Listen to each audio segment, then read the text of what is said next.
evening, Stonegate audience. I hope everyone is doing well tonight and had a very good week. So last week, I kind of gave you a little bit of a preview here. It was 2 weeks ago already, this weekend, that I went to NoteExpo. Actually, I guess it was 3 weeks now that I think of it. And this was what I'm going to talk about tonight was one of the biggest things that I got out of that. I went to 2 classes on sales and negotiation techniques. They were taught by 2 gentlemen, first by the name of John Martinez, and secondly by a fellow by the name of Grant Kemp. And there was, it obviously wasn't the same presentation, but they actually made some points that kind of dovetailed into each other.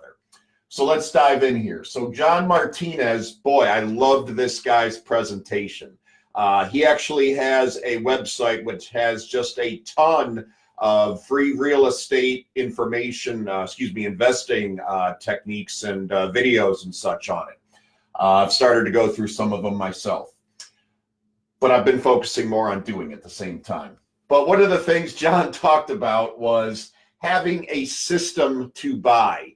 Now, this doesn't really come as that big of a surprise. That's something that the more you learn about entrepreneurship and real estate investing, really almost any type of business, that is just crucial. One of the things that, Amazon has done well, that I was actually initially skeptical on was, for years and years and years, they just improved and improved and improved their processes. And that's why they started with books. They're simple. There's not, all that much choice to them, but they used books in order to really perfect their processes. And that's when they then expanded the course of their, options, their offerings. They already had the systems in place. But one of the things that I really liked about his presentation, when he talked about systems, it wasn't the usual, sales systems, and I'm going to talk about that in a minute. His system was all about actually reducing pressure to buy, and that made perfect sense. At the same time, he would try to increase urgency and try to bring out things like, well, what'll happen if you don't do this? I'm going to give you some examples in a minute. And then lastly, he would just work on reducing hurdles. So one of the things that kind of runs counter to a lot of sales techniques is really giving people the freedom to say no. And again, one of the most common things you hear in terms of sales is, don't take no for an answer, don't let them leave until they say no. Well, one of the things he pointed out was something called psychological resistance. And that's quite simply when you take away people's freedom to choose, they will fight for that freedom to choose. And this just really hit home with me because I know for a fact I am that way. If someone's trying to push me too much to make a decision one way or another to buy something or to sell something for a certain price, I guess sometimes get to a point it won't even matter if I really think that's good for me. I'll just say no just because that's my choice. And I like to maintain that. So he does not always encourage you to just push for a yes. Instead, if someone says no, he will try to pull them toward him.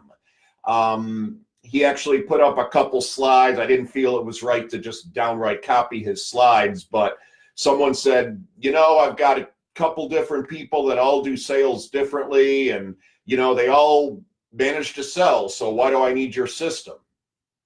And his reply was pretty ingenious. It was something along the lines of, well, if it sounds just like it's working out for you, then you're right. You probably don't need this system.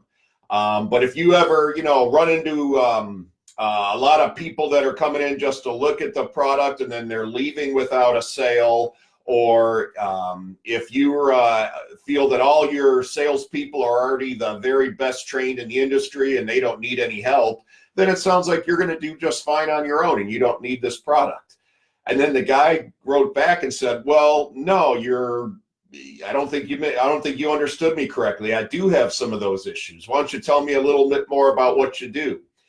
But you see, he used that to pull him back toward his product rather than pushing and saying, you have to buy this, you have to buy this. There's a subtle difference there.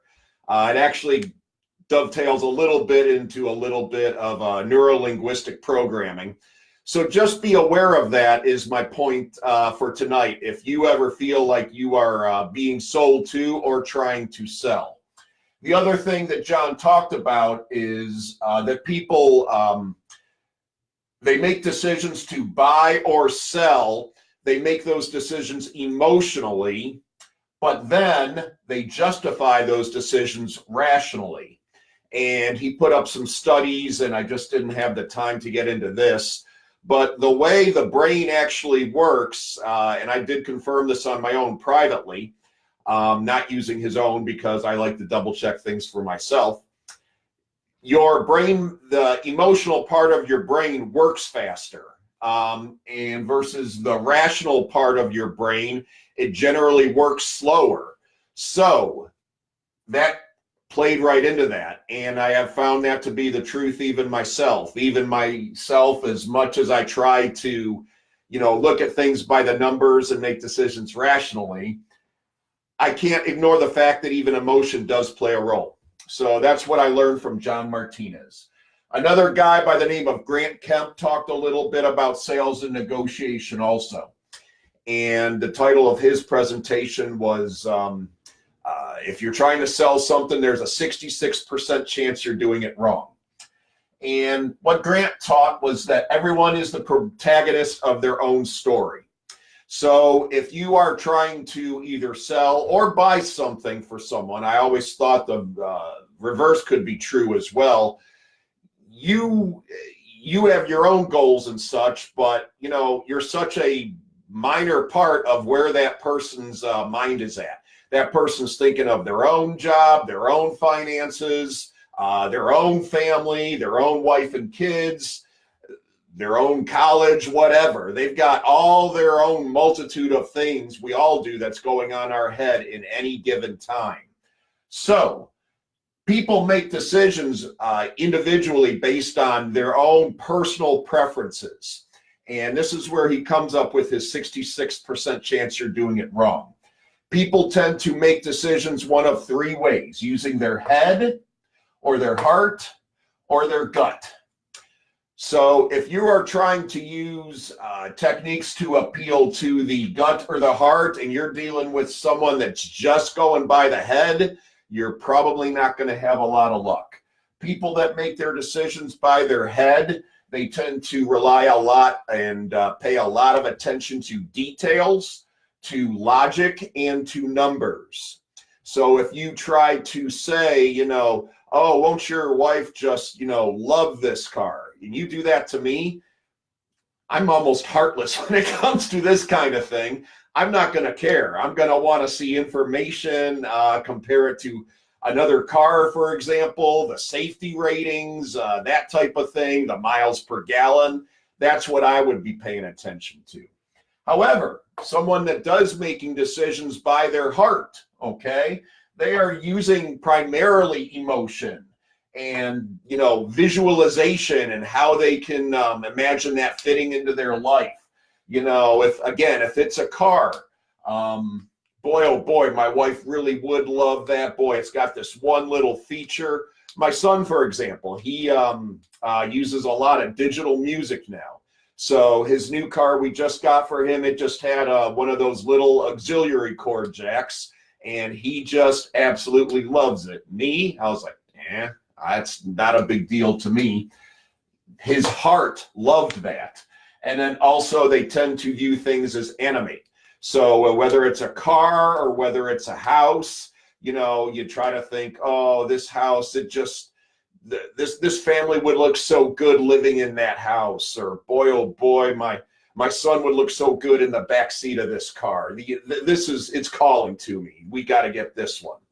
So again, if that's how someone's making their decision, then you start telling them all the other information I went over, cubic foot, the miles per gallon, they're not going to care. They just want to see, does it really, does it appeal to me? Does it, does it feel right? And then lastly, someone that goes by their gut decisions. They're going to tend to make decisions quickly, and first impressions will be very, very important to them. So, if you start trying to appeal to them with numbers, that's just probably going to be too much information to them. They're going to start feel kind of swamped by all the numbers, and the confused mind says no. If you start going to them with emotion and such, might be a little bit better, but again, you're probably almost thinking of it too long. So they can be a little tricky to appeal to. But I thought, like I said, especially when it talked about emotion and the rational mind, I thought there was some interplay between the two. So how does this appeal to, note investing? Well, very simple. That's something I am starting to do myself, is trying to market and buy notes directly from note holders. So that's one of the things I am going to start trying to do. And there's subtle ways, I can't get into everything, but there's subtle ways to try to pick up on that. And so you just try to figure out, really how someone is making their decision. If you know that they need a certain amount of money, for something, and you can make those numbers work. You can even use that when you make your pitch. Look, I mean, I went over the numbers again. I wore out my calculator. I know you need X amount for your son's college tuition. I can make that work. I really want your son to be able to go to college. I think this would be a good deal for both of us. There we go. I just appeal to their heart, okay? If it's someone that is just going by numbers, I'm not even going to mention that. I'm just going to say, I'm sorry, I looked at this information. That's how I arrived at this number. You see, so you try to tailor your presentation, whether you're buying or selling, with who you're looking at.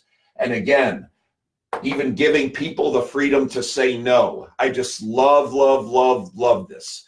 And then, like I said, trying to point out what, someone might have to deal with if they don't sell. Oh, so, well, if you don't sell this note, then, your son might have to, join the military. Okay, well, that's fine. I really hope that ends up working out for you and him. And if something changes, then let me know. Okay, it sounds like maybe you don't even need to sell this note. Again, I'm giving them permission to say no. But again, I kind of put that thought into their head. Well, gosh, I don't know if I want my son to, have to work, 30 hours a week full time when he's in school, for example. Or I really would, I don't want to have to sell the Corvette, to pay for that. You just put that thought in your mind, and, maybe that does help them, come your way a little bit. So that should do it for tonight, folks. Thank you very much. I hope everybody that tuned in here got something out of this. I thought actually this presentation almost anybody could use, whether you are buying and selling or negotiating almost anything. And then one other thought along this lines, I didn't have the time to really get into this, but this book here, Never Split the Difference, by Chris Voss. He was I believe the #1 hostage negotiator for the FBI. So you talk about a high pressure situation. Well, that man did it.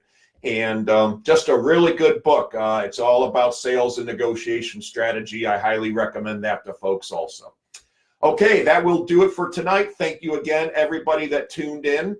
And until next week, that is how you climb the hill. Thank you very much. Good night, everybody.